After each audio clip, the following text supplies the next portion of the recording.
اللہ تعالیٰ نے اپنے حبیب کو ایسا بنایا ہے، اتنا عظیم بنایا ہے، ایسی خوبیوں کے ساتھ بنایا ہے۔ اللہ نے اپنے رسول کو ایسی شان عطا فرمائی ہے کہ کائنات کا ذرہ ذرہ، دنیا میں جتنی مخلوقات اللہ نے پیدا کی ہے، ہر کوئی میرے نبی سے پیار کرتا ہے، ہر کوئی میرے نبی کے غلام ہونے پر فخر محسوس کرتا ہے، ہر کوئی میرے نبی کی عقیدت اپنے دل میں رکھتا ہے۔ ہم اپنے نبی سے پیار کرتے ہیں، ہم اپنے نبی پر جان دیتے ہیں، اس میں کوئی حیرت کی بات نہیں ہے، اس میں کوئی تعجب کی بات نہیں ہے۔ ارے ہم نے تو ان کا کلمہ پڑھا ہے، ہم پر تو ان کے بے شمار احسانات ہیں۔ حوض کوثر ہمیں ان کے ہاتھوں سے پینا ہے، پل صراط سے پار ہمیں ان کے صدقے لگنا ہے، جنت میں داخلہ ہمارا ان کے وسیلے سے ہونے والا ہے، قرآن ہمیں ان کے در سے ملا ہے، رحمان کا پتہ ہمیں ان کی وجہ سے ملا ہے۔ ہم اپنے نبی سے پیار کرتے ہیں، اس میں کوئی تعجب کی بات نہیں ہے۔ حیرت تو یہ ہے کائنات کی ہر مخلوق اور کائنات کا ذرہ ذرہ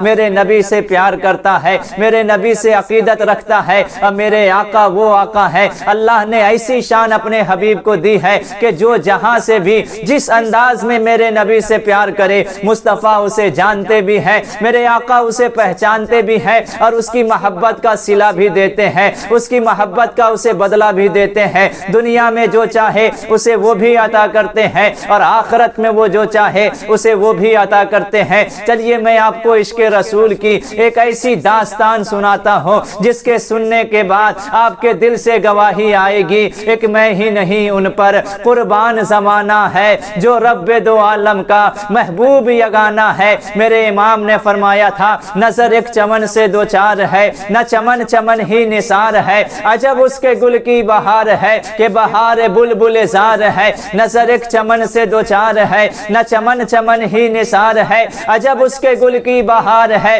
کہ بہار بلبل زار ہے۔ نہ دل بشر ہی فگار ہے کہ ملک بھی اس کا شکار ہے، یہ جہاں کے ہزدہ ہزار ہے، جسے دیکھو اس کا ہزار ہے، یعنی کہ 18,000 جہان میں سے جسے بھی دیکھو وہ میرے آقا کا دیوانہ ہے، وہ میرے آقا کا نام لیوا ہے۔ چلیے مدینہ شریف چلیے، مسجد نبوی میں حاضر ہوئیے۔ جو مدینہ شریف گئے ہیں اور جو ریاض الجنہ گئے ہیں، اگر انہوں نے دھیان دیا ہوگا، آپ نے بھلے ہی دھیان نہ دیا ہو، کیونکہ آپ گئے مسجد نبوی میں گئے، وہاں کی خوبصورتی کو دیکھا اور واپس چلے آئے۔ اللہ کے ولی کامل اور رسول اللہ کے سچے عاشق مدینہ شریف پہنچتے ہیں، مسجد نبوی میں جاتے ہیں، وہ ایک جگہ کو تلاش کرتے ہیں، ایک پیلر کو تلاش کرتے ہیں، ایک ستون کو تلاش کرتے ہیں جسے ستون حنانہ کہتے ہیں۔ یہ ستون حنانہ کس کی یادگار ہے؟ کسی صحابی کا نام حنانہ نہیں ہے، کسی صحابیہ کا نام حنانہ نہیں ہے، کسی اللہ کے ولی کا نام حنانہ نہیں ہے،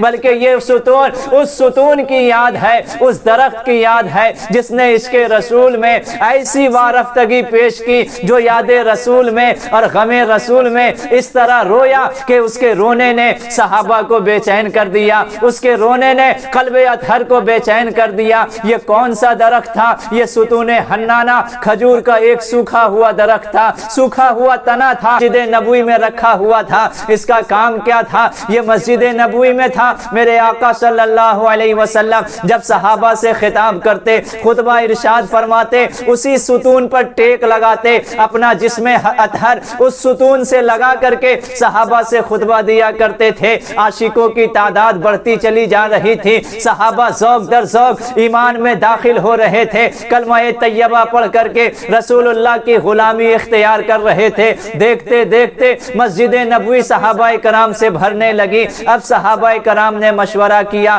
کیوں نہ ایسا کیا جائے، سرکار کے لیے ایک ممبر تیار کر لیا جائے، سرکار اس ممبر پر جلوہ فرما ہو کر کے ہم سے خطبہ ارشاد فرمائے، تاکہ جتنے لوگ آئیں وہ سرکار کے وضحا چہرے کی زیارت، سرکار کی واللیل زلفوں کو جی بھر کے وہ دیکھ لیں۔ صحابہ نے مشورہ کیا، صحابہ نے سرکار سے اجازت مانگی۔ میرے آقا نے فرمایا، ٹھیک ہے صحابہ، تم جو بنانا چاہتے ہو بنا لو۔ اب صحابہ کرام نے عقیدت و محبت سے ایک خوبصورت ممبر تیار کیا ہے، سرکار کے لیے ممبر تیار ہوا ہے، مسجد نبوی میں لا کے رکھا گیا ہے۔ جمعہ کا وقت آیا ہے، سرکار ممبر کی طرف بڑھ رہے ہیں خطبہ دینے کے لیے۔ اس سے پہلے کہ سرکار ممبر پر چڑھتے، کسی کے رونے کی آواز آ رہی ہے، وہ زارو قطار رو رہا ہے، آہیں مار کے رو رہا ہے، چلا چلا کر کر کے رو رہا ہے۔ صحابہ کرام حیران و پریشان ہے، آخر ہم میں سے کون ہے جو اتنی تکلیف میں رو رہا ہے، اتنے درد کے ساتھ رو رہا ہے؟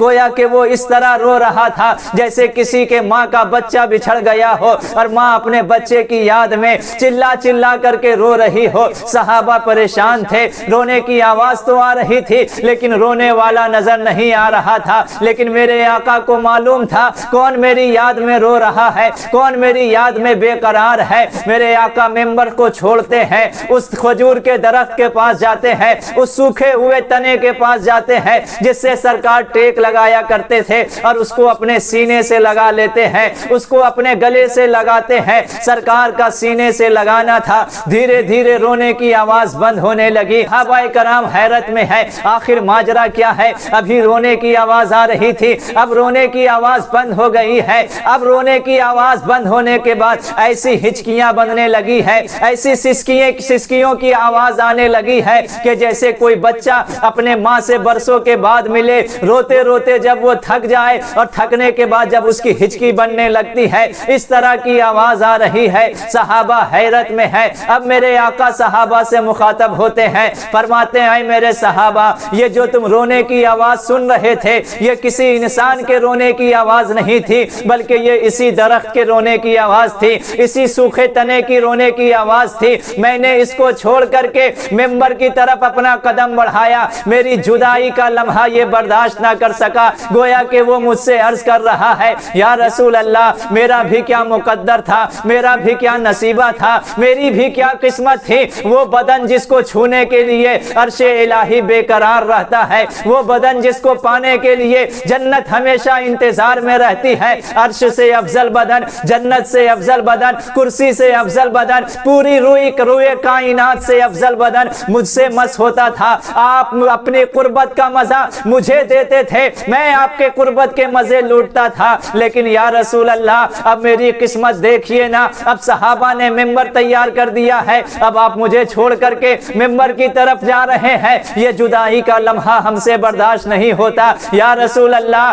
یہ جدائی کے لمحے ہم برداشت نہیں کر سکتے۔ گویا کہ عشق کی زبان میں وہ کہہ رہا ہو اب تو نہ روک اے کریم، عادت سگ بگڑ گئی، میرے کریم پہلے ہی لقمہ تر کھلائے کیوں۔ یا رسول اللہ اب آپ کے قربت کی عادت لگ چکی ہے، یا رسول اللہ اب مجھے جدا نہ کیا جائے، مجھے اپنے سے دور نہ کیا جائے۔ صحابہ کرام حیرت میں ہے، اس کے عشق کو دیکھ کر کے صحابہ رش کر رہے ہیں۔ اب میرے آقا کا دریائے رحمت جوش میں آتا ہے، میرے آقا اس سوکھے ہوئے تنے سے ارشاد فرماتے ہیں اے سوکھے ہوئے تنے بتا، میں تجھے دو آپشن دیتا ہوں، میں تجھے اختیار دیتا ہوں، اگر تو چاہے تو میں تجھے اختیار دیتا ہوں، تو مجھ سے کہا میں تجھے اس دنیا میں پھر سے ہرا بھرا کر دیتا ہوں، میرے صحابہ تیرے سائے میں رہیں گے، تیرا پھل کھائیں گے، اور اگر تو چاہتا ہے تو تجھے جنت میں لگا دیتا ہوں، اگر تو چاہتا ہے تو تجھے میں جنت میں لگاتا ہوں، جب ہم جنت میں داخل ہوں گے